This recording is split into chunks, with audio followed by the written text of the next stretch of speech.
the room, many of which had flight cancellations, numerous delays, lost luggage. So it warms my heart that everyone who was planning to make it actually made it out tonight. So I find that very incredible. A few days ago, things were looking a little grim.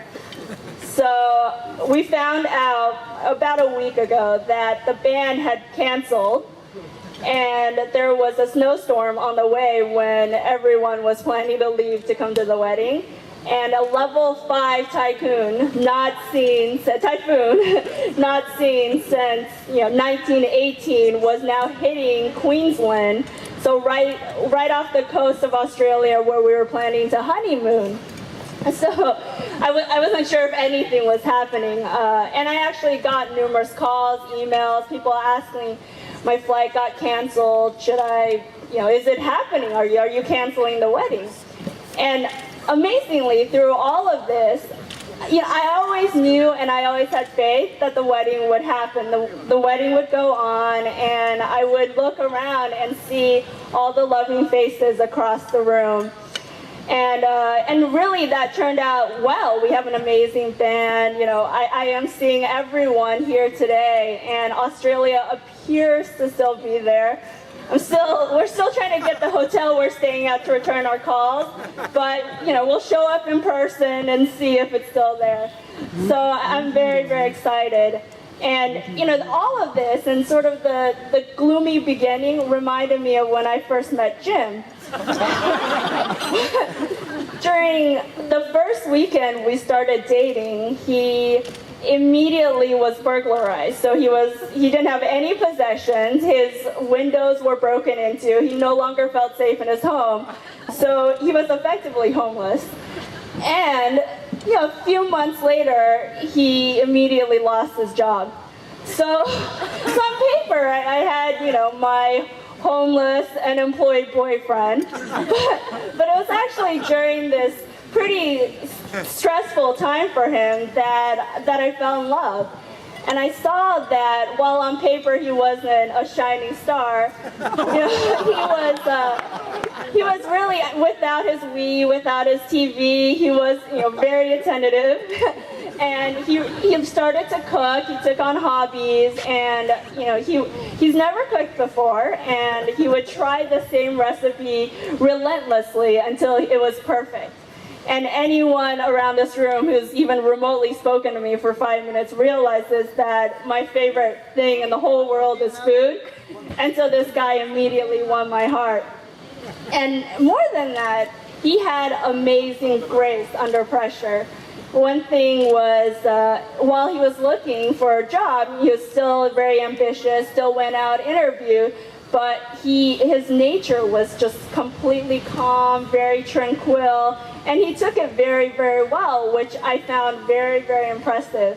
And so, despite the gloomy beginning, he now has a place to live, and he's also employed, so I'm pretty happy about that.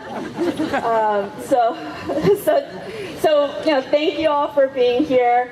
The one other thing I wanted to say is, leading up to this day, I had numerous people come up to me and said, wow, the day is coming, it's X plus what.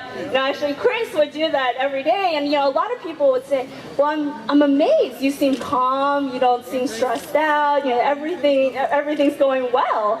And really, there's two reasons for that.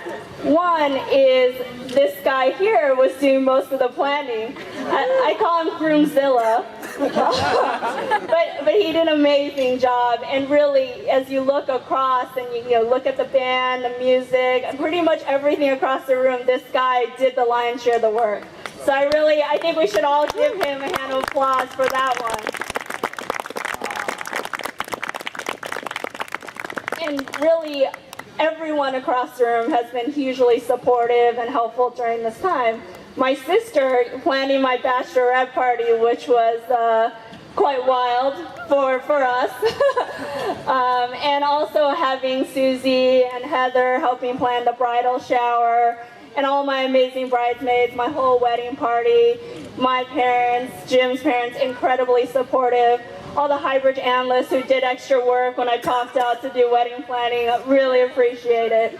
So just thank you so much. And the other reason why I wasn't stressed out is, things will happen. You'll notice you're eating cake before I cut the cake.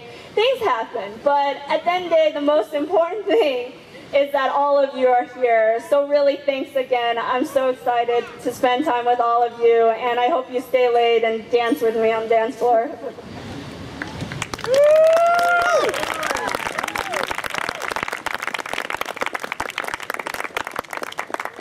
I'll just say a few brief words here. Again, I just want to add to Gennie's thank you for everyone braving the conditions in the US and making it down here. We wish it was a little warmer, but I think we can all agree this beats New York, Chicago, Cleveland, pretty much anywhere where we came from. And I want to especially thank my parents for raising me, and as some of you learned last night, 11 pounds, that's all I have to say. 11 pounds, 2 ounces, so my mom is a strong woman. And I especially want to thank Gennie's parents as well for raising her to be a very loving, wonderful daughter and now wife. I just want to tell a quick story about the first date Gennie and I went on. It was unlike any other date I had ever been on. It was unusual, and it started in a normal fashion. We went for dinner and then drinks, and then those of you who know Gennie know she's an expert at grilling. I think maybe it's her psychology major, but she likes to get to the core of a person and see what really makes them tick. So Gennie asked me numerous questions, such as, if your whole family was in a burning building, who would you save? I said everyone, okay? Gennie didn't like that answer. But she asked me, as Sherry alluded to, what kind of, if you could save one of your limbs, what would it be? If you could only have one of your senses, what would it be? So I think she learned a lot about me, and of course everything about every previous relationship I'd ever been in. So Gennie learned a lot about me, but I also learned about her personality, which I've grown to love, which was she's direct, she's honest, and she's not afraid to ask anyone anything. So I love the challenge, and I knew that I would always have interesting and exciting conversations with her from that day on. It's very important, Gennie will tell you this, that we both love each other so much, and that will provide us with a fuel for a successful relationship. But one thing Gennie brings to me that I really appreciate is she makes me a better person, and I feel like we will continue to grow together and grow as people. When Gennie and I first started dating, I didn't eat fruit at all. I had no drinking water in my apartment ever. And I had a 6th-floor walk-up, so I had to make numerous runs to the deli to get water for Gennie. I now have about 2 or 3 drinks a day instead of my 5, which was before. On weekdays. On weekdays. And I take a multivitamin now every day. So I can safely say that Gennie has increased my life expectancy 10 years at a minimum. And I'm happy for that because now I can spend those years with her. So once again, I just want to add a final thank you for everyone making it, and we're so happy that everyone is here.